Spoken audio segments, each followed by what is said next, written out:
Chapter 2. A for a Horatos. Levi put the finishing touches on his drawing.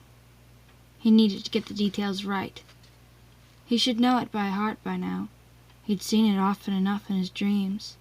The strange symbol shaped a little bit like a squiggly N or X, depending on how you look at it. He woke up every morning with the image burned into his mind. A Horatos.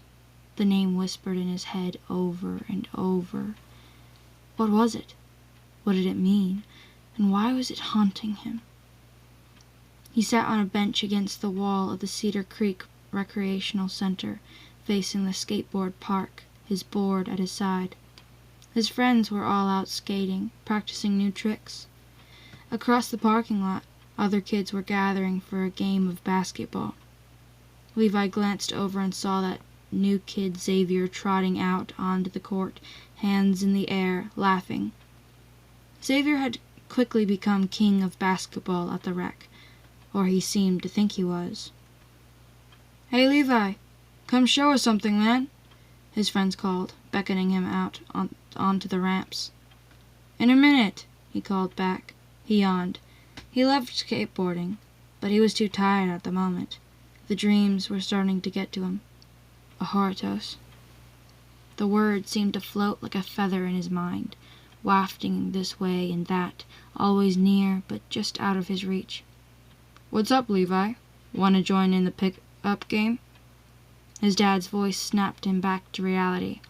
He looked up to see his father towering over him, arms folded across his chest.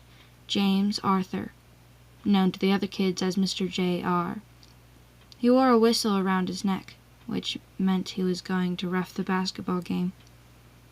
"No thanks," Levi said. "What you got there?" His dad peered down at the sketchbook. Levi tilted it to his chest so his dad couldn't see. Levi still wasn't sure he wanted anyone to know he liked to draw. It didn't seem cool. Besides, his dad would want to know what that weird symbol was and why he was drawing it, and Levi didn't really have an answer for him anyway. Nothing." He could feel his father's eyes boring little holes on the top of his head. "Maybe next time then, okay?" "Sure, sounds good." Levi watched him trot across the parking lot to the basketball court. That's what his dad did now, trot. He said college football had worn his knees down too much for real running. A crowd of kids followed him as usual. All the kids loved Levi's dad. He spent many evenings at the rec, even after a long day's work on volunteering his time so the kids would have a fun place to hang out.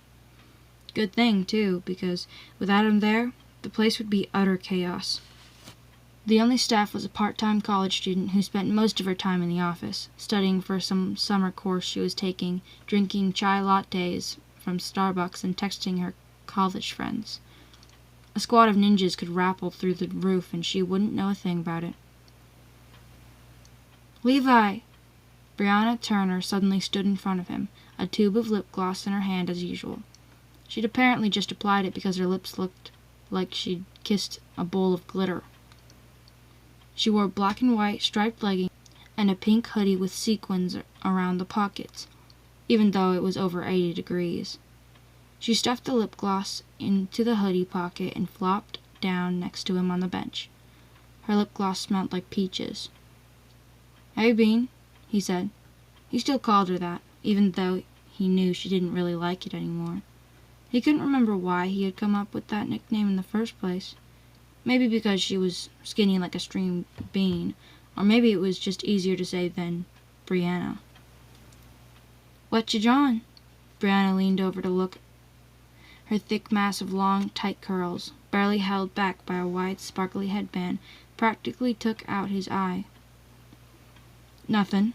Levi tried to hide his sketch pad from her, but she grabbed it away from him. "Is it a picture of me?" she chirped. Brianna always thought everything was about her. "Hey!" Levi snatched the sketch pad back, but not before Brianna had caught a faint glimpse of the unfinished image he'd drawn. "Wait, I've seen this before." She squinted. That's what she did when she was in deep thought. Levi slowly turned the page back in her direction so she could look at it again. "This part's wrong." She grabbed his pencil and made an adjustment. "See? This is how it goes. Those little knobs are much wavier." "You've seen it?" Levi said, astonished. "When?" She took a deep breath before speaking, as if she wasn't sure she wanted to tell him about it. "Last night, and the night before, and most nights before that, too." Levi blinked, his mouth dropping open. "You saw it, like, in a dream?" "Yeah." "Me too." "Seriously?" Brianna whispered. She looked relieved that she wasn't the only one. "That's so weird. How come you never told me before?" "How come you never told me?" She shrugged. "'Cause I thought you'd think I was crazy." "Same here."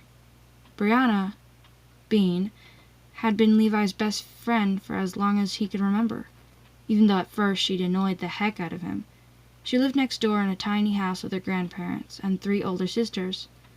When they were little, she never had anyone her age to play with, so she was always coming over to Levi's house, wanting to play with him. At first, he'd let her, just because he felt sorry for her, but she would insist on doing things her way. Levi's mom said it was because she was the youngest of her sisters and didn't have anyone to boss at home. It drove Levi crazy. Like when Brianna used to make his Avengers action figures have tea parties with her Barbie dolls. Thankfully, she'd outgrown that now, but when they played Uno or Monopoly, she would make up her own set of rules and then change them whenever she felt like it. The worst was during kickball, when she would tell all the other team members what they were doing wrong, as if she were the coach. Good thing she didn't play much kickball anymore, because it might mess up her hair, which had become unbelievably important to her all of a sudden. Levi didn't get it. Still, he was used to Brianna now. He liked to hear her tell stories. She read a lot, and she could make up her own stories about everything. Once, Levi asked her to tell him a story about a blade of grass, and she sprouted off an epic adventure about a blade of grass that managed to avoid the lawnmower in all sorts of crazy ways. Brianna made him smile, even if she was way too bossy. "What do you think it is?" Levi asked her. He knew she'd have an opinion. She always did. "It's called Aleph. It's kind of like the letter A, except in a different language." "How do you know that?" "Grandpa Tony gave me this old book a while ago. It has that same symbol on the cover, and I used to read the book all the time. I asked Grandpa what the symbol meant, and he told me A for Ahoritos." Ahoritos. It was the same word Levi heard in his dreams. Such a strange name. It couldn't have been a coincidence. But she pronounced it Ahor-atos, which sounded different from how he heard it. Ahor-atos. It was close enough. And besides, her version was probably right anyway. "What is Ahoritos?" Levi asked. "It's the name of the kingdom in the book." "Well, I never read that book, so why am I dreaming about it?" "Maybe you did read it and you just don't remember, or maybe I told you about it." That was possible, Levi thought. Bean talked non-stop and he didn't always listen. "Brianna! Where are you?" Shrieky girl voices emanated from inside the wreck. "You're supposed to be helping us." "I gotta go in," Brianna said, jumping up from the bench with a huge sigh. "They can't do a thing without me." She looked longingly out at the field, where a game of kickball had just started. She let out a breath and gave Levi a little shove. "Come on, help us decorate for the dance party. We need someone tall to hang the streamers." "I don't do decorating, Bean. That's girl stuff. I'm gonna skate some." Her face clouded like she was deeply hurt, but honestly, he couldn't be seen hanging around with her so much, especially doing things like decorating. "Fine, be that way." She spun around and stalked off in a gigantic huff. He shrugged, stuffing his sketch pad into his backpack, grabbing his helmet and skateboard, and headed out to the skate park.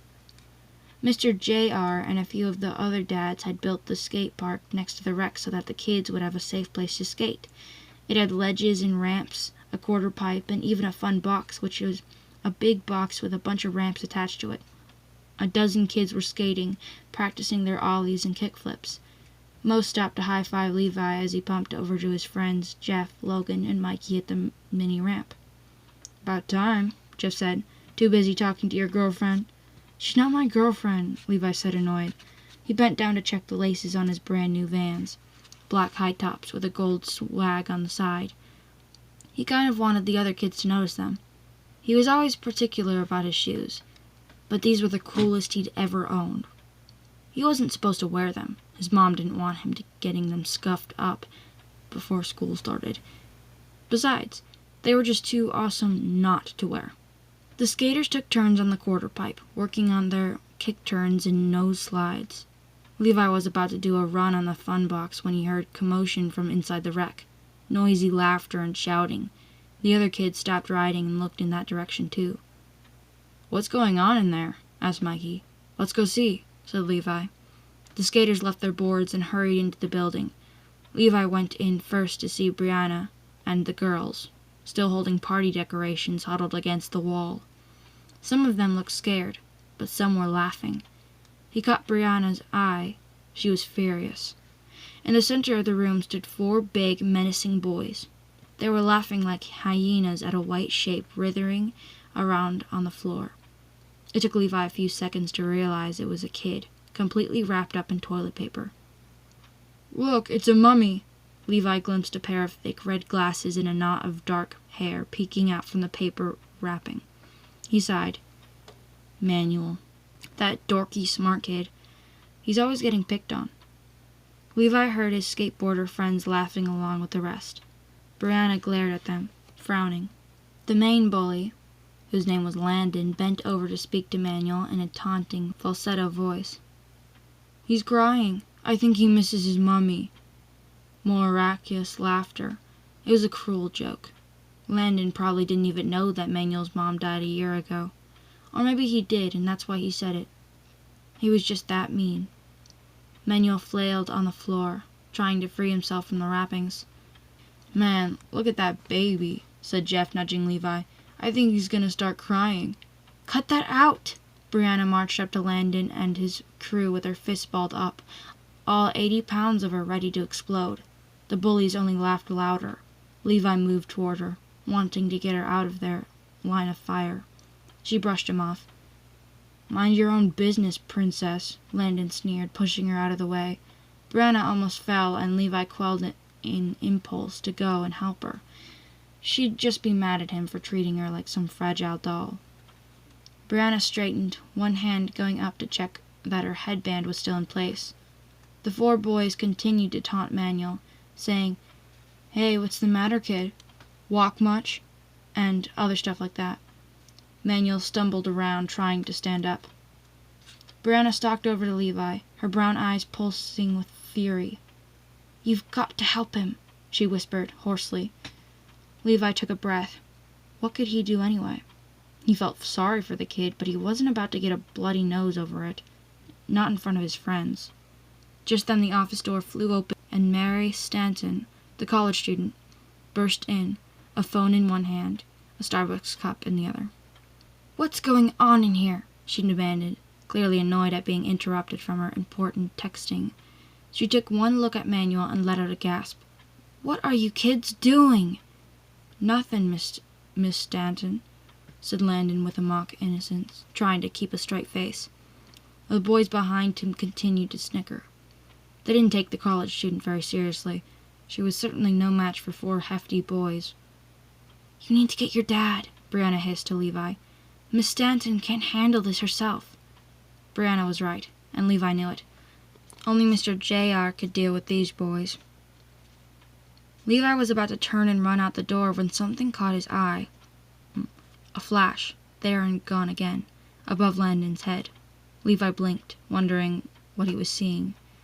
Before he could dismiss it, there it was again, a golden object a few inches wide, turning slowly in midair, catching the light.